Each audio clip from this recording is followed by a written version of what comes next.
Good morning. My name is Captain Miola. I'm with the Langley Police Department. And earlier today, several of our units were involved in a vehicle pursuit. It was an M motor vehicle stop that was initiated by an officer from Amboy Township, which is a neighboring town. Although the pursuit began and traveled into Langley, and the officer from Amboy did request assistance from our officers, several of our officers joined in the pursuit probably when they should not have. As a result, one of our vehicles collided with a civilian's vehicle, and unfortunately, one of the passengers in that car died as a result of the accident. Now, it appears as though some of our officers' actions were in violation of the Attorney General guideline on vehicular pursuits, and it ended with tragic results. Now, there's various questions that I need to answer and that are being raised by the media, and I will have to handle that as well. But the first thing I'm going to do is I'm going to respond to the scene, and I'm going to assume command. On the way to the scene, though, I will make sure that I notify our chief and the county prosecutor through the chain of command.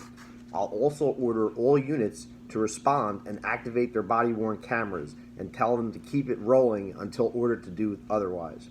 I'm going to make sure that EMS and paramedics are dispatched and they're responding, and also confirm that the fire department is on the way so that they can assist with possible extrications or any other help that they can provide at the crash scene.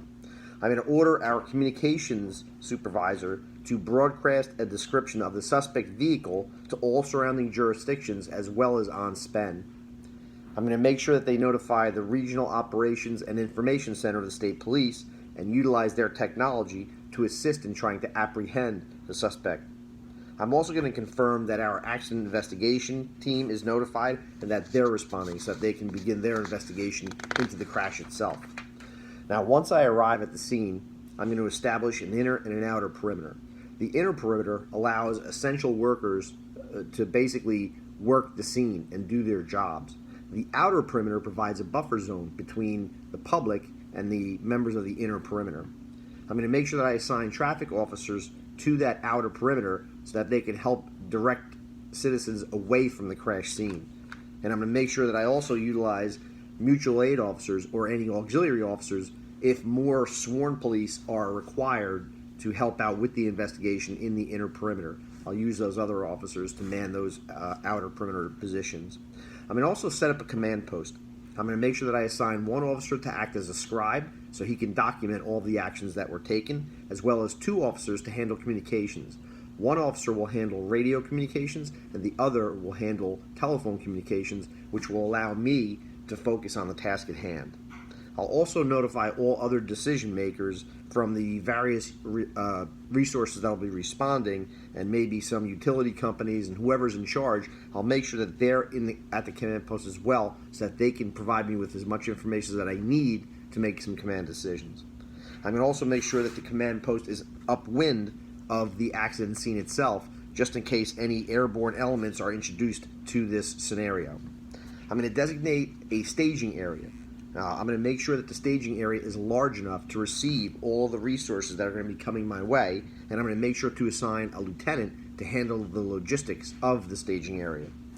I'm also going to make sure that we have a separate area for the media and designate the public information officer to go to the staging area so that he can interact with that media. I'm also going to provide a safety lane between the staging area and the inner perimeter so that if a resource is needed to be brought into the inner perimeter, that they can get there without any obstructions. And I'm also going to activate the ICS protocol. What the ICS protocol will do is provide me with more resources than I would normally have access to. It also provides for a unity of command for those resources, and it also allows for better communications through the use of common terminology. Essentially, ICS is all about interoperability, and that'll be very important here. I'm going to notify our internal affairs officers and supervisors, and as well as the county prosecutor's professional standards unit, so that they can respond and begin their investigation, because ultimately a crash involving a police vehicle resulted in a death, so that needs to be very, very thoroughly investigated, and it will be. I'm going to make sure that the investigators process the scene and collect all of the evidence.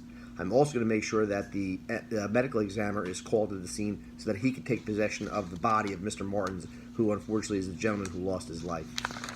Now, there's a question about whether or not or when a motor vehicle pursuit is authorized, and in particular, was this pursuit authorized? Now, what you have to understand is that while it's the officer who initiates the initial stop, it's the violator who initiates the pursuit. This particular suspect was being stopped for motor vehicle violations and then sped off.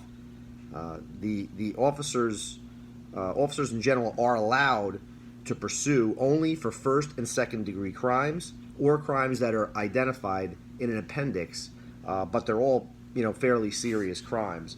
The other circumstance is if the operator of the motor vehicle is placing people in danger and immediate action needs to take place, then an officer can pursue.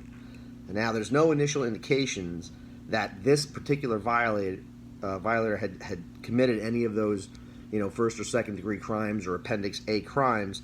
However, the pursuit began anyway because the officer wanted to complete her action and carry out her duty.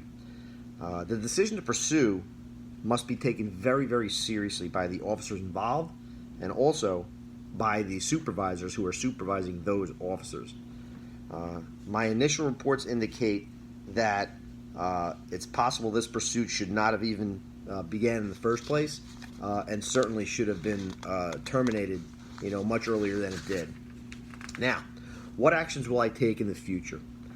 First thing, I'm going to collect all the facts before making any final determination. I'm going to make sure that I order the records supervisor to collect all of the reports, all the body-worn camera recordings, as well as any surveillance video that we can get, and bring them to me so that I can review everything before I make any final determinations. I'm going to make sure that the communications supervisor secures all of the radio transmissions, which will be very important in this particular investigation because we have to determine if the pursuit was broken off and if the supervisor instructed them to do so. It appears that it did, but I want to make sure that we look into that as well. I'm going to order the internal affairs investigators to make sure that they conduct a very thorough and meticulous investigation. After all, someone lost their life and they deserve nothing less. I want the officers that engaged in the pursuit to be thoroughly investigated, as well as their supervisors to determine, exactly did they adhere to the pursuit policy.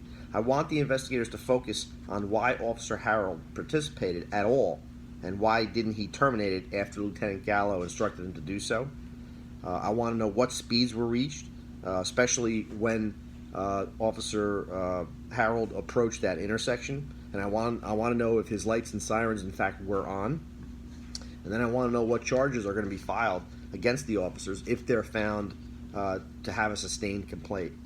I also want to conduct a department-wide review of all pursuits to see if the policy is being adhered to on a macro level.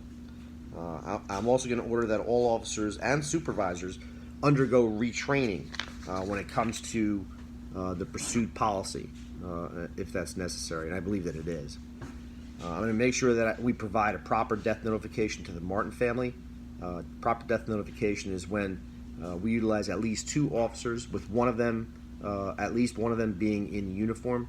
I'll make sure that if notification is made to an adult and not to a juvenile, and I'll make sure that if that adult is alone, that the officers stay with the adult until some other family member or some other friend or clergy member could be with them to help them with their grieving. I'm going to make sure that they understand that the investigator is going to provide them with frequent updates and information about the process so that they're never left in the dark, and they understand that we're taking this very, very seriously.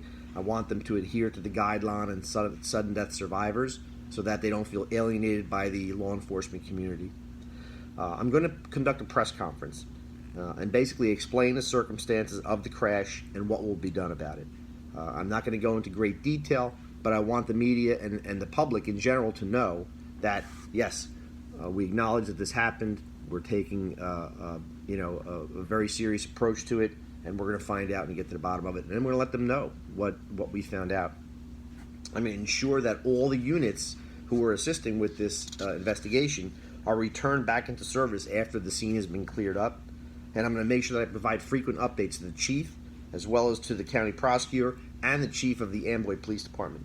I'm going to determine if the officers will be charged, and if they're going to be charged with manslaughter, aggravated assault, possibly even official misconduct. I'm going to make sure that I implement a training program that's designed to improve the department's compliance with the vehicle pursuit policy. And then I'm going to make sure that I thank all of the assisting departments and all of the resources who helped us to get through this incident. If I find out that there's any officers that really did an outstanding job, I'm going to make sure that I commend them, and I'm going to do that in public. If I find out that there's any officers who fell short of our expectations, I'm going to counsel that officer or those officers, but I'll make sure that I do that in private. I also want to conduct a critical incident critique, and I want to determine whether our response in general was appropriate and how we can make it better, God forbid, if we were ever put in this situation again. I'm also going to make sure that I order all officers to undergo post-traumatic stress debriefing. I'm going to make sure they do that within 24 to 72 hours after the incident. The reason is I want the officers who witnessed what happened to get I'm going to give them the opportunity to talk to somebody, because it's pretty traumatic stuff. It could have some lasting effects. I want to make sure that I mitigate that before it becomes a problem. There's also the question of what will I tell the media about the pursuit and about its aftermaths. Basically, I'm going to call a post-incident press conference. I'm going to provide them with a copy of the policy, and I'm going to identify which areas that we'll be investigating and focusing on. I'm going to ensure them that a thorough investigation will take place and that they'll learn about the results when the review is complete, but not before. I'm going to ask that they respect the rights of both the family of Mr. Martin and also the officers involved during this very difficult time. I'm then going to set a date and a time for the next briefing, and then I'm going to try to stick to that date and time so that they can understand that they can rely on my word as being truthful. Now, in conclusion, I was tasked with developing and implementing a response to a pretty terrible situation that had many, many challenges. In order to meet those challenges, I used many different resources, both from within the police department and also from outside of it. I also used my education, my training, and my experience to formulate this comprehensive response. Now, while I initially focused on the cause of the problem and how to respond to it, I also looked at some collateral issues that may have contributed to how this problem came to be. My goal here is to treat the disease, to cure the disease and not just treat the symptoms. I also understand that training has to be considered anytime officers engage in inappropriate behavior, as stated in the Attorney General Guideline on Internal Affairs. Therefore, I've ordered a full department review by the entire command staff so that we can develop some training goals to address our deficiencies. I'm going to ensure that the training division implement this training program, and I will monitor it for its effectiveness. If I determine that something needs to be revised, then I will make sure those revisions take place, and I will implement them and monitor them for their effectiveness. The key here is to reevaluate continuously to ensure that the department's goals are being met. I believe my response was appropriate in scope and effective in achieving the desired results. And lastly, I'd like to get some feedback from the key stakeholders here, because I'd like to see what their take is on my response to this problem. I'd like to thank you and for your time, and then also ask when would be a good time to schedule a follow-up meeting.